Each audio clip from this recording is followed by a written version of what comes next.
আজকে আবার একটা নতুন ব্লগের মাধ্যমে একটা নতুন গল্প শোনাবো। গল্পটার নাম হচ্ছে রাম অভিষেকের আয়োজন। রামের অভিষেকের আয়োজন। তো পূর্বাসীগণ চলে গেলে দশরথ পুনর্বার মন্ত্রীদের সঙ্গে মন্ত্রণা করে স্থির করলেন যে আগামী পুষ্যা নক্ষত্রে রামের অভিষেক হবে। তারপর তিনি অন্তঃপুরে গিয়ে আবার রামকে ডেকে আনলেন।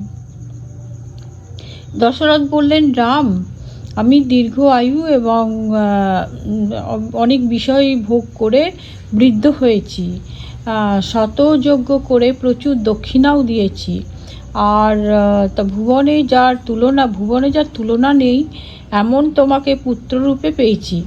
তো আমি যথেষ্ট দান এবং অধ্যয়নও করেছি। তো দেব, ঋষি, পিতৃ, বিপ্র এবং আত্মঋণ থেকে আমি মুক্ত। এখন তোমাকে রাজ্যে অভিষিক্ত করা ভিন্ন আমার অন্য কোনো কর্তব্য নেই। আজ আমি অশুভ স্বপ্ন দেখেছি, যেন দিবসে বজ্র নির্ঘোষ সহ উল্কাপাত হচ্ছে, আর দৈবজ্ঞেরা বলছেন যে সূর্য, মঙ্গল ও রাহু এই তিন দারুণ গ্রহে আমার জন্মক্ষেত্র আক্রান্ত হয়েছে। তো এই প্রকার দুর্লক্ষণ প্রায় রাজার ঘোর বিপদ ও মৃত্যু সূচনা করে। আমার বর্তমান সংকল্প থাকতেই তুমি অভিষিক্ত হও, কারণ মানুষের মতির স্থিরতা নাই। তুমি আজ রাত্রিতে বধূর সঙ্গে নিয়ম পালন করে উপবাসী থাকো এবং কুশয্যায় শয়ন করো। তারপর সূর্যগণ তোমাকে সাবধানে রক্ষা করুন। এই প্রকার কার্যে বহু বিঘ্ন হয়ে থাকে। তো সব কিছু শোনার পর রাম তখন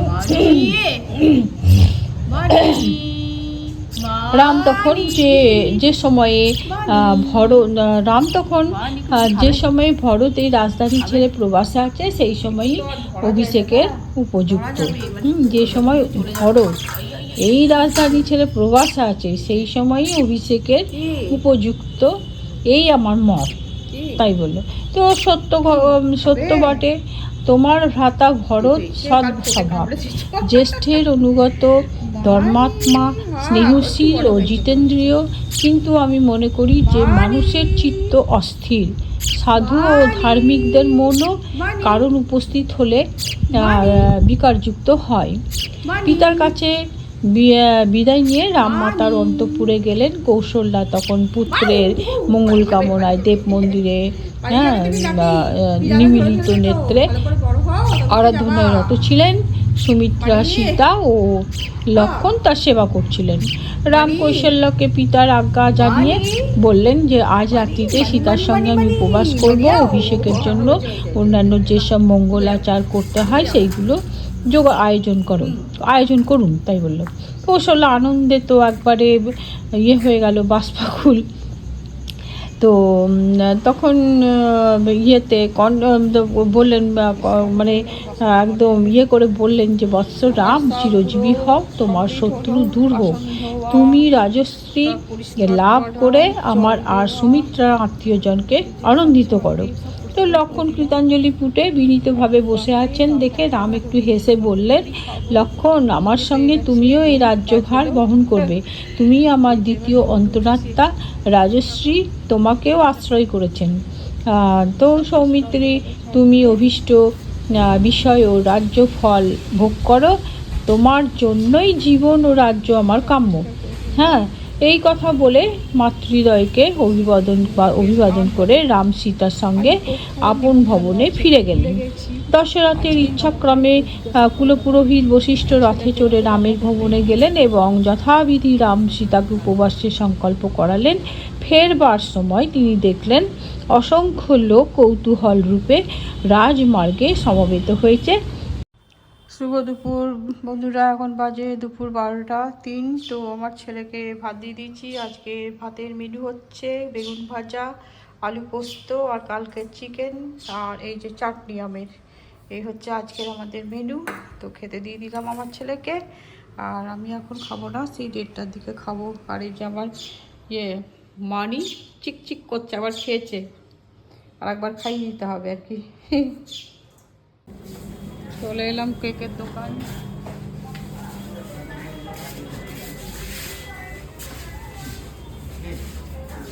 আপনি যাও পাশে 315 বাটে আর 60 টাকা 315 নেটওয়ার্ক হচ্ছে মানে ঠিক আছে একটা সবাই 10 টাকা তো এটা কত ওটা কই ঠিক আছে বলে আপনি একটা কাবাব 40 টাকা ধরো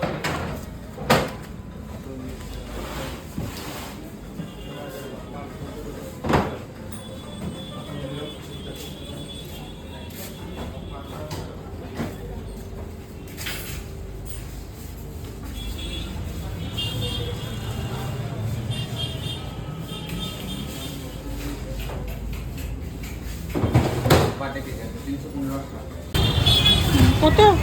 40 টাকা কত করে? আঙ্গুর 235 560 আর আপেল তো ভালো নাই মনে হচ্ছে। দারুণ মিষ্টি আমি খেয়ে দেখো। কমলা লেবু মিষ্টি হবে? কমলা লেবু মিষ্টি হবে না টক? 100 টাকায় 12 টাকা টক হবে মনে হচ্ছে। তখন আমি ছিলছি এই একটা নটকটার দোকানে ঢুকে গেলাম।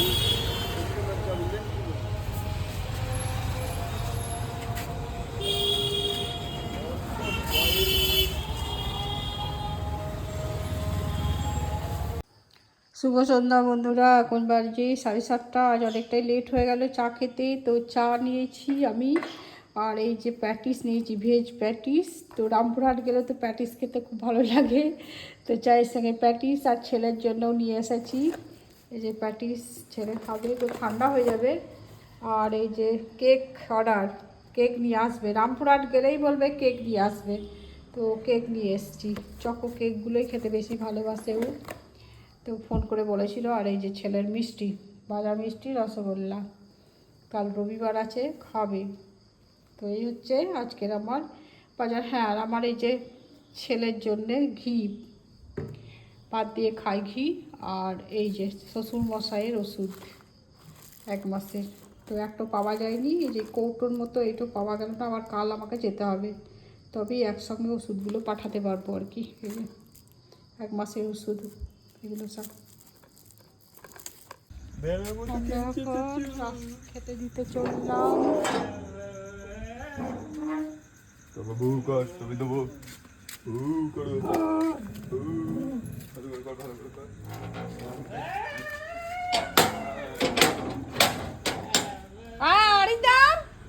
দেখ তোর গায়ে চেপে পড়ছে, কতবার নিঃশ্বাস করছি রে ছোড়াকে, কথা শোনে না তো। গায়ে চাপতে দিবি না বলছি, বারবার শোনে না রে।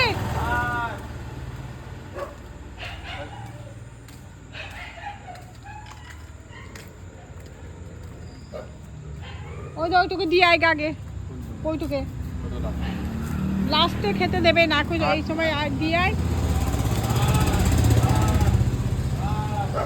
ফটফট করে যা কেন দিবি, তবে তোর খাওয়া শেষ হলেই তো ছুটবে, ফটাফট দে কেন।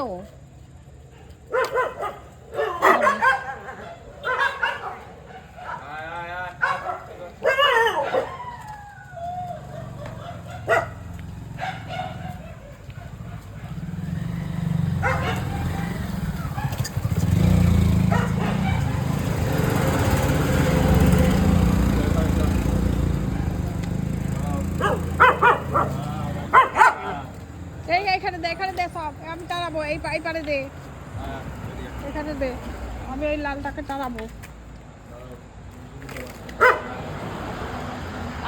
আরে ভেতর দিকে দে, রাস্তায় আছে মারপিট কত কত, রাস্তায় উঠে পড়বে, ভেতর দিকে দে। কাছাকাছি দিচ্ছিস কেন, দূরে দূরে দে না।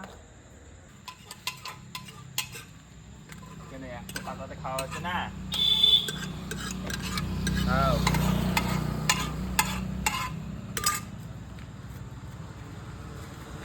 খা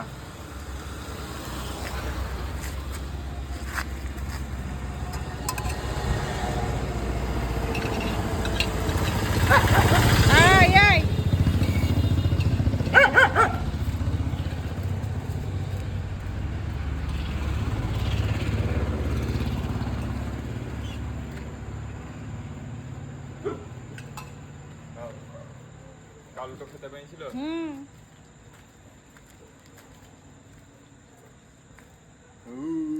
তোমার কপালে কচি জুটলো আজকে। দিবে আছে কি ওর মধ্যে আর না না বাস আবার কি পাতাগুলো তুলে লে তো খাওয়া হয়ে গেছে। এইখানেই রোজ দিবি, ওই রাস্তার ওপারে যাস না। আজকে একটু দেখলাম একটা ছাগল একবার ডিম হয়ে গেল। যা তুলে লে, আর গায়ে চাপাবি না কুকুর, কিন্তু চাপলেও একবার বকে দিবি। প্রত্যেক দিন বলছে শোনা হয় না রে কথা, কদিন বলে কথা শুনবি তবে ভাত রান্না করবো, নইলে কিন্তু ভাত রান্না করে দেবো না। করবো তবে তো দিতে আসছি কুকুরকে। কত কেন কেন কোনো জ্ঞানর জ্ঞানর করো না, প্রত্যেক দিন বলছি কুকুরকে গায়ে চাপতে দিস না। এদিকে আয়। যাও চল যাও চল যাও যাও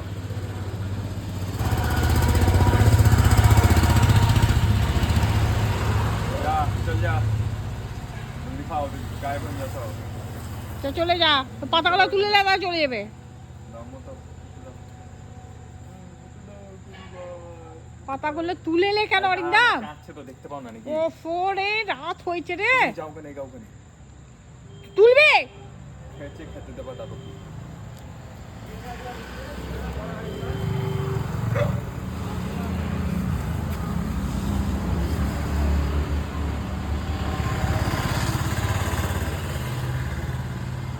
যা ফটফট করে তুলে নে, দিয়ে চলে আয়। গায়ে বন যাও এত জায়গা আছে, দেখ চাকাতে পেচ্ছাপ করছে, কি করবি সব? হ্যাঁ এত জায়গা আছে, চাকাতে পেচ্ছাপ করে দিল। লে কবে রান্না দেখি তারিন তারিন আছে তো এখানে যা, চলে যা, চলে যা, যা উধর যা, যা কবি যা, চলে যা, যা চলে যা। আপনার আমি চলে যাবে সব, চল ওই সব লোক আসছে ওদের দেখবার জন্য এই করছে। চল যাও চল যাও ভাই চল যাও তো আমাদের কুকুরকে খেতে দেওয়া হয়ে গেল। ভিডিওটা এই পর্যন্ত রাখছি। আপনারা সবাই ভালো থাকুন, সুস্থ থাকুন, সাবধানে থাকুন। প্লিজ আমাকে লাইক, শেয়ার এবং সাবস্ক্রাইব করবেন। হয়ে গেছে, পালিয়ে আয়, নিয়ে চলে আয়।